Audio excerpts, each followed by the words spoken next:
இன்று சிந்தனைக்கு எடுத்துக்கொண்ட தலைப்பு ஆசையின் வேர். உலகில் பிறந்த ஒவ்வொருவருக்குமே பல ஆசைகள் இருக்கின்றன. ஆசை இல்லாத மனிதனே இல்லைன்னே சொல்லலாம். வாழ்க்கைக்கு தேவையான அடிப்படை பொருட்களை அடைய வேண்டும் என எண்ணுவதும் ஆசைதான். அதாவது தேவையின் காரணமாக துன்பத்தை போக்க எழும் இயற்கை எழுச்சியே ஆசை எனப்படும்.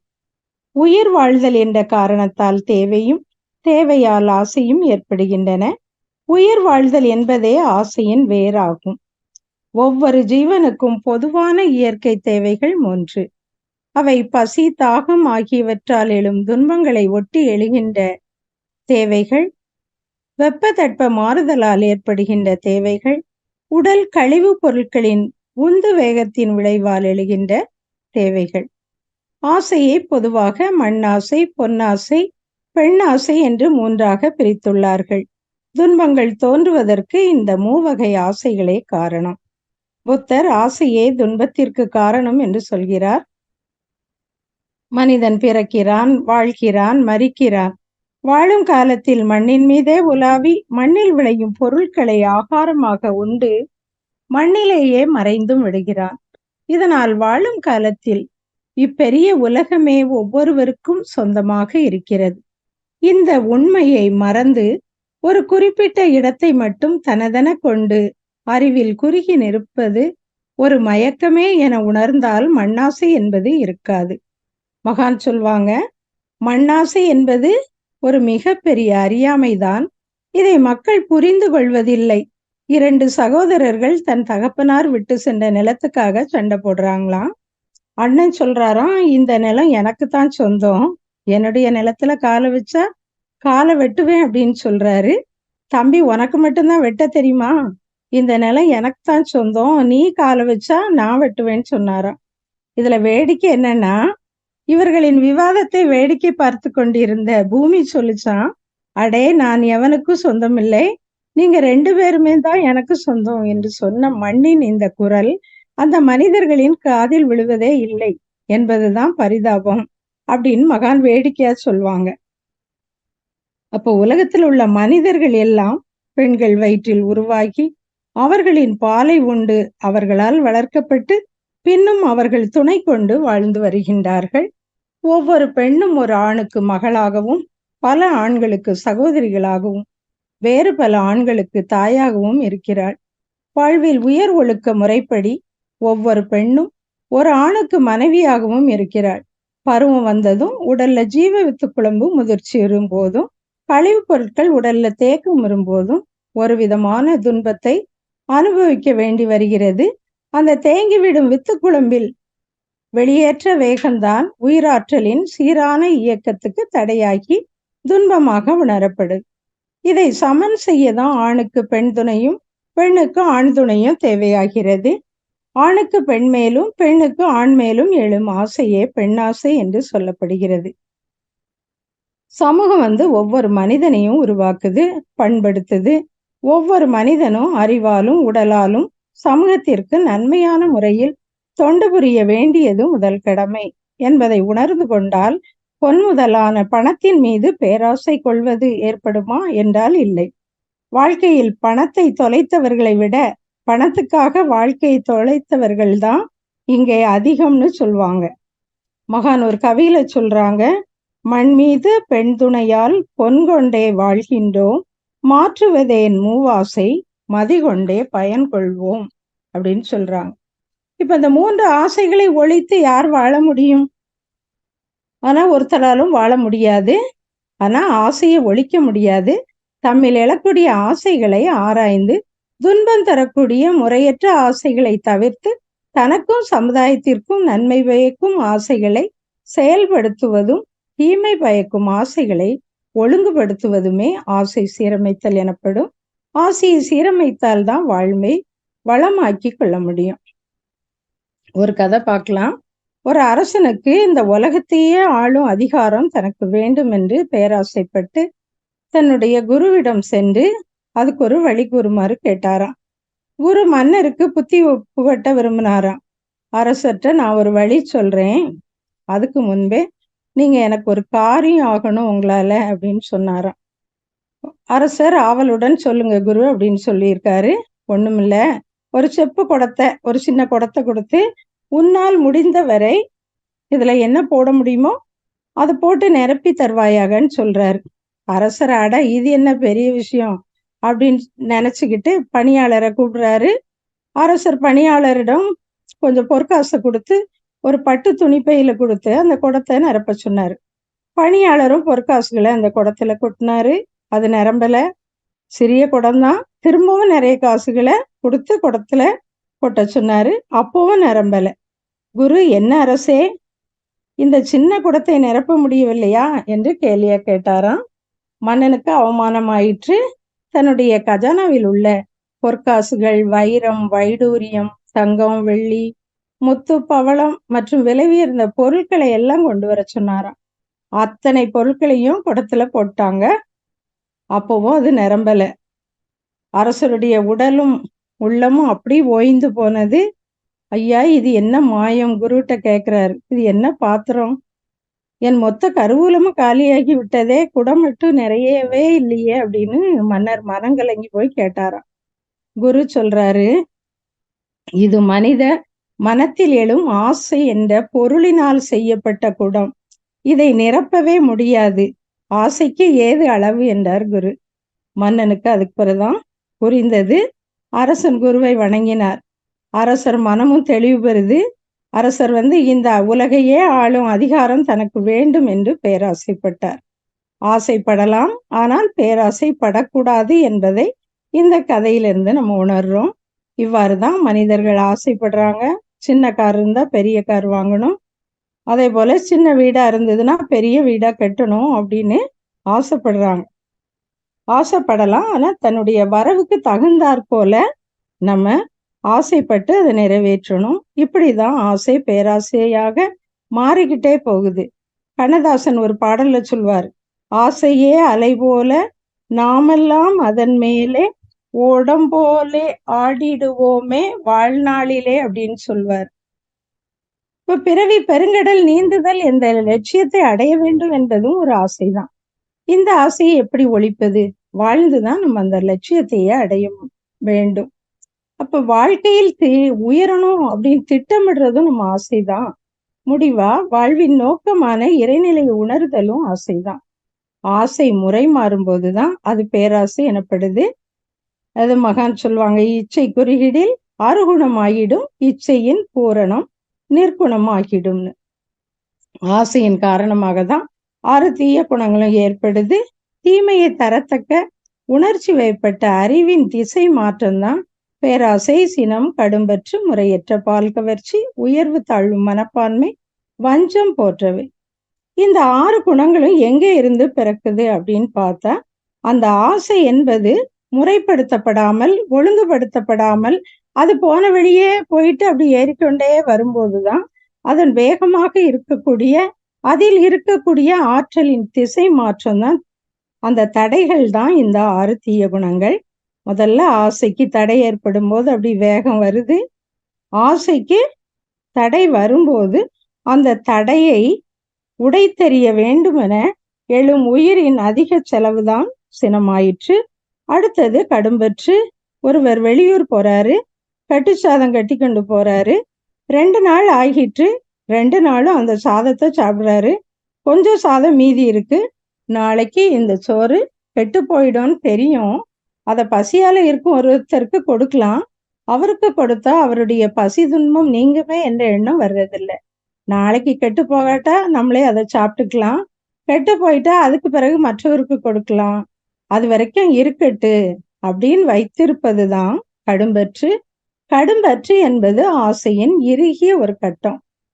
முறையற்ற பால் கவர்ச்சி என்பது முறையற்றபடி ஆணோ பெண்ணோ ஒருவரை ஒருவர் விரும்புவதோ ஆகும். முறையற்ற பால் கவர்ச்சி என்பது ஆசையை தவிர வேறென்ன? ஆசை முறை பிறழ்ந்து நிற்கிறது. அடுத்து உயர்வு தாழ்வு மனப்பான்மை என்பது உடல் வலுவால், அழகால், பொருளால் தான் மிஞ்சியவன் என்று எண்ணிக்கொண்டு மற்றவர்களை அடக்கி வர வேண்டும், செல்வாக்கு பெற வேண்டும், தான் செல்வாக்குல உயர்ந்தவன் என்று எண்ணி மற்றவர்களை குறைவாகவும் அதன் மூலமாகவே மற்றவர்களை அடிமையாக்கி கொள்ள முயல்வதுதான் தன்முனைப்பு. அது எப்படி உண்டாகுது? அதுதான் உயர்வு தாழ்வு மனப்பான்மை. ஒருவர் மற்றவரை பார்க்கும்போது அவர் நம்மை விட தாழ்ந்தவர், அவர் தனக்கு அடங்க வேண்டும் என்று நினைக்கிறார். அவர் தன் பேரில் ஒரு ஆசையை பெருக்கிக் கொள்கிறார்.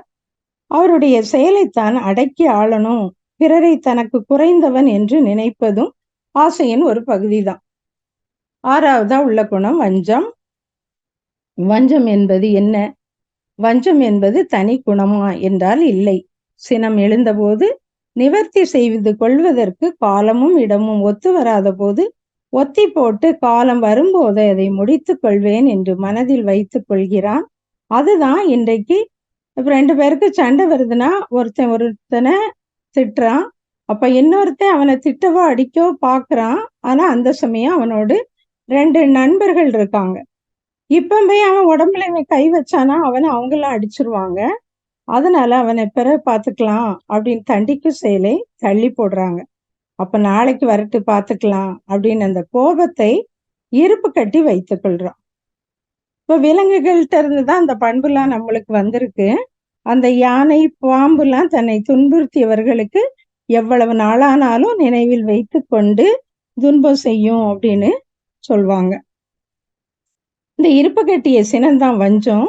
ஆசை முறை பிறழ்ந்த போது எடுக்கக்கூடிய பல வடிவங்கள் தான் 6 குணங்களும்.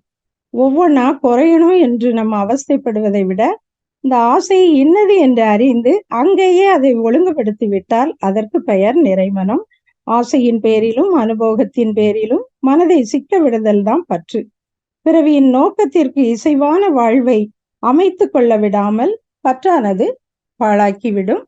மகான் ஒரு கவியில சொல்வாங்க, விருப்பத்தை ஒழித்து விட முயல வேண்டாம், வெறுப்பை ஒழித்தால் அதுவே மேன்மை நல்கும், விருப்பமே ஜீவனது இயக்கச் சான்று, வெறுப்பு அறிவின் குறையை விளக்கும் ஆடி, விருப்பத்தை ஒழித்து விட்டால் வாழ்வியேது, விளைவெறிந்து முறையோடு அளவாய் கொள்ளும் விருப்பமே வாழ்வை வளமாக்கும் சிற்பி, விருப்பம் அளந்தே விரும்பி வெறுப்பொழிப்பீர் அப்படின்னு சொல்லுவாங்க. நம்ம தேவையான ஆசையானாலும் நன்மையே பயப்பதானாலும் தன்னுடைய வயம் இழந்து அதுக்கு மேல ஒன்றுதல் முழுமையான நன்மையை தராது. நம்முடைய மனமும் மாசுபடும். பொருட்கள் துன்பத்தை குறைக்கின்றன, தீர்க்கின்றன என்பதால் அந்த பொருட்கள் மேல் மனம் செல்லல், அதை இச்சித்தல் இயற்கையே என்றாலும் பொருட்கள் மீது எண்ணத்தால் பிடிப்பு கொள்ளல், ஆசையில் தீவிரம் காட்டல் தவறு. அந்த பொருட்களுக்கும் நமக்கும் கடமையில் உள்ள தொடர்பையும் அந்த பொருட்களோடு நாம் கொள்ள வேண்டிய உறவின் அளவையும் முறையையும் திட்டவட்டமாக வரையறுத்து கொள்ள வேண்டும். அப்படியின்றி அந்த பொருளை எண்ணமானது பிடித்து வைத்திருத்தலை தான் நம்ம பற்றுன்னு சொல்றாங்க. அப்ப இந்த பற்று நீங்க தான் வேண்டும். பொருட்களை விட்டுவிட வேண்டும் என்பதில்லை. அந்த பொருட்களில் தான் எல்லாமே இருக்கு, இன்பம் இருக்கு அப்படிங்கிற எண்ணத்தின் இறுக்கத்தை அந்த பற்றை விட வேண்டும். இப்பற்றை விடாதவரை நம்முடைய உயிருக்கு விமோசனம் இல்லை. அதை தான் திருவள்ளுவர் சொல்வாரு, பற்றற்ற கண்ணே பிறப்பருக்கும் மற்ற நிலையாமை காணப்படும் என்று. தேவையை பெருக்கிக் கொண்டே செல்லக்கூடாது.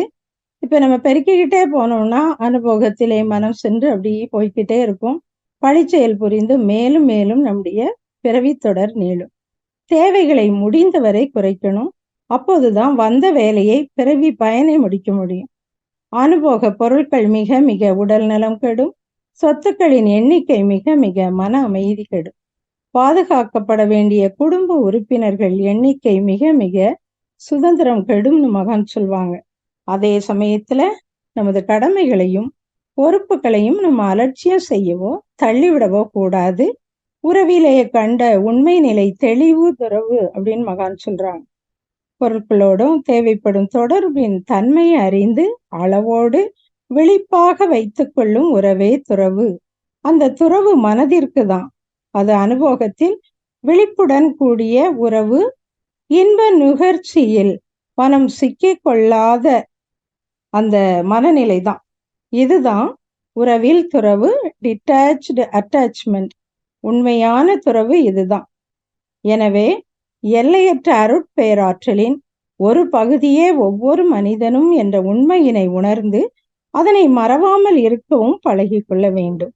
அகண்ட பேராற்றலை மறவாத விழிப்போடு உலக வாழ்வை நடத்தும் போதுதான் பற்றி நிற்பதிலும் பற்றின்மை என்ற தகமை மனிதனுக்கு உண்டாகுது. பொதுவா நமது வாழ்க்கை முழுசும் சோர்வு, ஏமாற்றம், துன்பங்கள் தான் நிரம்பி இருக்கு. இதுக்கெல்லாம் காரணம் பிறரிடம் கற்பனையாகவே எதிர்பார்ப்பது தான். கற்பனை என்றால் அளவு மீறிய ஆசை. அளவு மீறிய ஆசையை வைத்துக்கொண்டு அவங்க இப்படி செய்யணும், இன்னதைத்தான் தரணும், இன்ன அளவுல நம்மளுக்கு செய்யணும் அப்படின்னு நம்ம ஒவ்வொருத்தட்டையும் எதிர்பார்த்துக்கிட்டே இருக்கிறோம். அவரவர்களுக்கு அறிவு இருக்கு, அவரவர்களுக்கு தேவை இருக்குது, அவரவர்களுக்கு வாழ்க்கை சுதந்திரம் இருக்கு. இவ்வாறு தான் பிறருக்கு நம்ம செய்யணும் என்ற விருப்பம் அவங்களுக்கும் இருக்கும். அப்ப நமக்கு தெரிந்தவர்கள் அவ்வளவு பேரும் நம்மளுக்கு அடங்கி நம்முடைய அதிகாரத்துக்கு உட்பட்டு நம்ம சொல்றதையே செய்து கொண்டிருப்பாங்க அப்படின்னு நம்ம நினைக்கிறது தவறு. அவங்க அப்படி செய்யவும் மாட்டாங்க, நடக்கவும் மாட்டாங்க. அதனால ஆசையால் எதிர்பார்ப்பதை அடியோடு விட்டுவிட வேண்டும். அமைதி வேண்டும், வெற்றி வேண்டும், செயல் திறமை இருக்க வேண்டும், மகிழ்ச்சி வேண்டும், நிறைவு வேண்டும் என்று சொன்னால் மகான் கொடுத்த பயிற்சியை செய்ய வேண்டும். அதற்காக பணம் தேவையில்லை, மனம்தான் தேவை. தெளிவோடு தீரத்தோடு செய்ய வேண்டும். இப்ப பெரிய வெள்ளம் வருது, அது ஒரு குட்டையில நிரப்பணும் அப்படின்னு கொண்டு போனா அது ஒரு நிமிஷத்துல நிரம்பி விடுது. இப்ப நிரம்பிய அந்த வெள்ளம் மறுபடியும் வேறு பக்கம் போகுது. அது ஒரு ஏரியில விடுறோம், அதுவும் சீக்கிரம் நிரம்பிடும். அதுக்கு பிறகும் அது வேகமா போகுது. ஒரு அணையில விடுறோம், பெரிய அணையில. அந்த அணை நிரம்பின பிறகு அது ஆறா போகுது. அதுக்கு பிறகு அந்த ஆறும் நிரம்பிச்சுன்னா கடலுக்குள்ள போன பிறகுதான் அதுக்கு அமைதி வரும். அப்ப எங்க இருந்து புறப்பட்டதோ அங்கே போனாதான் அதுக்கு அமைதி இருக்கும். பேராற்றல் உள்ள அறிவு நிலைக்கும் எந்த இடத்துல இருந்து பிறவி தோன்றியதோ அந்த இடத்தை அறிந்து கொண்டால்தான் திருப்தியாக இருக்கும். அப்போ அங்கேதான் நிறைவும் கிடைக்கும். இதுக்கு மத்தியில எந்த பொருளானாலும் நிறைவு கிட்டாது. நிறைமனம் வந்துட்டுன்னா அவருக்கு இந்த பொருள் எனக்கு எதுக்கு, இப்போது இருக்கும் பொருளே போதும், மிச்சம் இருப்பதை யார் வேண்டாமானாலும் எடுத்துக்கொள்ளட்டும் அப்படின்னு மனம் போகும். அதனால கடும்பற்றும் இல்லை. மனம் நிறைவாக வாழ வேண்டும் அப்படிங்கிற ஒரு எண்ணம் எல்லாருக்குமே இருக்கு. இப்ப பொதுவா ஒரு பூட்டை திறக்கணும்னா அதுக்குரிய சாவியை போட்டாதான், முறையா திறந்தாதான் அது திறக்க முடியும். வேறு சாவி போட்டா திறந்தா என்ன ஆகும்? அது மாதிரிதான் ஏதோ ஒன்றை நம்ம நினைக்கிறோம். அதை பெறுவதற்கு என்ன செய்யணும் என்று நமக்கு தெரிய வேண்டும். முதலாவதாக நம்ம வேண்டுவது சரிதானா, தேவைதானா என்றே தெரியவில்லை. இப்ப தேவையில்லாததையெல்லாம் வேண்டி தேவையுள்ளதை எல்லாம் மறந்து போவதால் தேவையுள்ளதை தேடுவதற்கே நமக்கு ஆற்றல் இல்லாம போயிருது. இது எதனால வருது? இந்நிலை அறிவின் வறுமையினால்தான் வருது. அதனால அறிவு தெளிவாக, உறுதியாக, திறமையாக இருக்கணும். அத்தகைய அந்த திறமை நமக்கு வந்துச்சுனாலே வாழ்க்கையில நிறைவு தான் வரும். என்கிட்ட படிச்ச ஒரு மாணவி மிகவும் ஏழை குடும்பத்தை சேர்ந்தவள். அவங்க அப்பா அம்மா 2 பேருமே கூலி வேலை தான் செய்வாங்க. நல்லா படிப்பா. எனக்கே ஆச்சரியமா இருக்கும். ஒரு பாடம் நடத்தணும்னா உடனே படிச்சிருவா. நடத்தும் போதே ஒவ்வொரு கொஸ்டின் ஆன்சரும் அப்படி நல்லா படிச்சிருவா. சிறு வயதுல இருந்தே அவளுக்கு டாக்டர் ஆகணும்னு ஆசை. +2ல நல்ல மார்க் எடுத்து அவ படிச்ச ஸ்கூல்லையும் ஃபர்ஸ்ட் மார்க் வாங்கினா. ஆனா நீட் எக்ஸாம்ல சேர்ந்து படிச்சு கோச்சிங் கிளாஸ்க்கு போறதுக்கு கூட அவங்க வீட்டுல பணம் கட்ட முடியல. அப்போ இவளுடைய ஆர்வத்தை தெரிந்த ஆசிரியர்கள்லாம் சேர்ந்து பண உதவி செய்து அவளை கோச்சிங் கிளாஸ்ல சேர்த்தாங்க. நீட் எக்ஸாம் எழுதி நல்ல மார்க்கும் வாங்கினா. இப்போ அவள் மெடிக்கல் காலேஜ்ல படிச்சுட்டு இருக்கா. அப்போ நம்முடைய ஆசை அது ரொம்ப பேராசையா இல்லாம நல்ல ஆசையாக நினைக்கும் போது கண்டிப்பா நிறைவேறும். விடாமுயற்சி, நம்பிக்கை, நல்ல ஆசை இருந்தா இறைநிலை கண்டிப்பா நம்ம நினைக்கத நடத்தி வைக்கும் அப்படிங்கிறதுக்கு இது ஒரு சான்று. மகான் எண்ணியவெல்லாம் எண்ணியபடியே ஆகும், எண்ணத்தில் உறுதியும் ஒழுங்கும் அமைந்திடல்னு சொல்லுவாங்க. மகான் 9 வயது அல்லது 10 வயது சிறுவனாக இருக்கும்போது அச்சுததாசர் கீர்த்தனைன்னு பாடிக்கிட்டே போவாங்களாம். அந்த கருத்து என்னன்னா, எவரென்ன சொன்னாலும் எதிர்த்து பேசாமல் நான் மௌனமாய் இருப்பது எப்போ, காம குரோத லோப மத மோகத்தை வெறுத்து மௌனமாய் இருப்பது ஓ என்று பாடிக்கொண்டே போவார்களாம். அது மகான் மனசுல அப்படியே பதிஞ்சிட்டான். காம குரோத லோபத்தை, அதாவது ஆசை சினம் கடும்பற்றை வெறுத்து விட்டால் மனிதன் உயரலாம் போல் இருக்கு. அப்ப இது எப்படி வெறுப்பது அப்படின்னு மகான் அதை அறிய வேண்டாங்களாம். எவரென்ன சொன்னாலும் எதிர்த்து பேசாமல் நான் மௌனமாயிருப்பது எப்போ என்றால், நான் சினவராமல் காத்து உண்மையான பொறுமை கொள்வது எப்படி என்று தானே பாடுறாங்க அப்படின்னு அப்படி மகானே கேள்வி கேட்டுட்டாங்களாம். அதுக்கு பிறகு உண்மை உணர்ந்த போது அவர்கள் பாடிய பாட்டுக்கு கருத்து மகானுக்கு புரிஞ்சுதான். அந்த ஆராய்ச்சியில தான் ஒவ்வொன்றாக ஆராய்வதை விட ஆசையே என்னவென்று கண்டுபிடித்து அங்கிருந்து அது வழியே ஏற்படக்கூடிய மற்ற குணங்கள் வராது இல்லையா அப்படின்னு ஆசை சீரமைத்தல் என்று எடுத்தேன் அப்படின்னு மகான் சொல்றாங்க. அப்ப ஆசையை ஆராய்ந்து அதை ஒரு பயிற்சியாக்கி சினம் தவிர்த்தல் பயிற்சியும் கொடுத்தேன் அப்படின்னு சொல்றாங்க. ஆசை நிறைமனமானால் கடும்பற்று ஏது, கடும்பற்று ஈகையாக மாறிவிடும். நிறைமனம் பெற்ற பிறகு முறையற்ற பால் கவர்ச்சி கற்பு என்ற நெறியாக மாறுது. உயர்வு தாழ்வு மனப்பான்மை நேர் உணர்வாக மாறும்.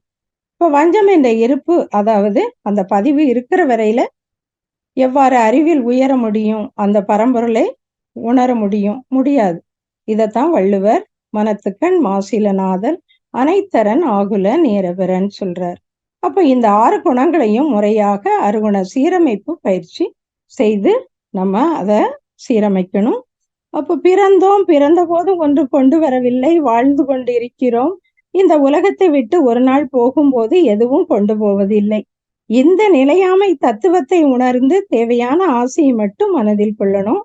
தேவையை காரணமாக கொண்டு எழுந்த ஆசை தேவை நிறைவோடு நின்றுவிட வேண்டும். பசி தாகம் முதலிய இயற்கை துன்பத்தை போக்கிக் கொள்ள எழுந்த ஆசை துன்பத்தை போக்குவதோடு நின்றுவிட வேண்டும். உயிராற்றல் செலவை சரி செய்ய எழுந்த ஆசை அப்படி சரி செய்வதோடு நின்றாக வேண்டும். மகான் சொல்வாங்க, இச்சை எழும்போதே காரணம் கண்டிடு, இச்சை முடித்திட சூழ்நிலை பார்த்திடு, இச்சை முடிந்தால் எழும் விளைவை யூகி, இச்சை முறையாய் இயங்கும் அமைதியில் சொல்றாங்க. அப்ப எழும் இச்சையின் காரணத்தை நம்ம ஆராய்ந்து தக்க காரணம் இருந்தாலும் யாருக்கும் பாதகம் இல்லாமல் அந்த ஆசையை செயல்படுத்த சூழ்நிலை வசதி வாய்ப்பு இருக்குதான்னு பார்த்து செயலாக்க முனையணும். அடுத்து நிறைவு செய்து கொள்ள வசதி இருக்குதா அப்படின்னும் பார்க்கணும். அப்ப தேவையில்லாத ஆசை என்றால் அமைதியாக சிந்திப்பது நல்லது. இந்த ஆசை எழுந்ததே தவறு, இனி இந்த ஆசையை நான் விட்டு விடுவேன் அப்படின்னு நம்ம தவம் ஏற்றி சங்கல்பம் மேற்கொள்ளணும். திரும்ப ஆசை மனதில் தோன்றினாலும் முன்பே எடுத்து வைத்திருக்கும் முடிவும் கூடவே அந்த ஆசையானது காலப்போக்குல மறையும். அப்போ ஒரு ஆசையை மனசுல வச்சிருக்கும் காலத்துல எடுத்த காரியம் எல்லாம் செயல் வேகம் குன்றி திறமை மழுங்கி தோல்வி ஏற்பட்டு கொண்டே இருக்கும். ஆசை திட்டமிடல் செயல் 3 சரியா இருந்தாலே வெற்றி மேல் வெற்றி வந்து கொண்டே இருக்கும். அப்போ ஓய்வா இருக்கும்போது நம்ம ஒரு 1/4 மணி நேரம் தவம் இயற்றி மனதில் எழும் ஆசைகளை ஒரு பேப்பர்ல எழுதி ஒவ்வொன்றா முக்கியம் இல்லையா, முக்கியமானதா அப்படின்னு ஆராய்ச்சி செய்து தேவையற்ற ஆசையெனில் இனி என் மனதில் தோன்றா இந்த எண்ணங்கள்லாம் அந்த தேவையற்ற ஆசை எனக்கு வராது அப்படின்னு சங்கல்பம் இருக்கணும். இப்போ நம்ம மனம் லேசாகி மனசுக்கு ஒரு புதிய பலன் கிடைக்கும். இப்படி ஒரு சமயத்துல ஒரு ஆசை எடுத்தாலே நம்ம வெற்றி பெறலாம். உங்கள் மனதில் தோன்றும் ஆசைகளை செயல்படுவதற்கு முன் அந்த செயலின் முடிவுகளை பற்றி எப்போதும் முதலில் சிந்திங்கள் என்கிறார் கிருஷ்ண பரமாத்மா. ஈரமுள்ள தீக்குச்சி தீப்பற்றாது, அதுபோல் உலக ஆசை கொண்டவனுக்கு கடவுளருள் கிடைக்காது என்று ராமகிருஷ்ண பரமஹம்சர் சொல்வார். போதும் என்ற மனமே பொன் செய்யும் மருந்து என்பது பழமொழி. உயிர் வாழ்தல் என்பதே ஆசையின் வேர். உயிர் வாழ்வதற்கு தேவையான ஆசைகளை ஆசை சீரமைத்தல் பயிற்சி மூலம் தேர்ந்தெடுத்து வாழ்வை சிறப்பாக வாழ்வோம். ஒவ்வொரு நாளும் உடற்பயிற்சி, காயக்கல்ப பயிற்சி, அகத்தவம், அகத்தாய்வு செய்து வாழ்வில் எல்லா நலன்களும் பெற்று சிறப்பாக வாழ்வோம் என்று கூறி எனக்கு பேச வாய்ப்பளித்த அனைத்து மெய்யன்பர்களுக்கும் எனது நன்றியை தெரிவித்துக் கொள்கிறேன். வாழ்க வளமுடன், வாழ்க வளமுடன்.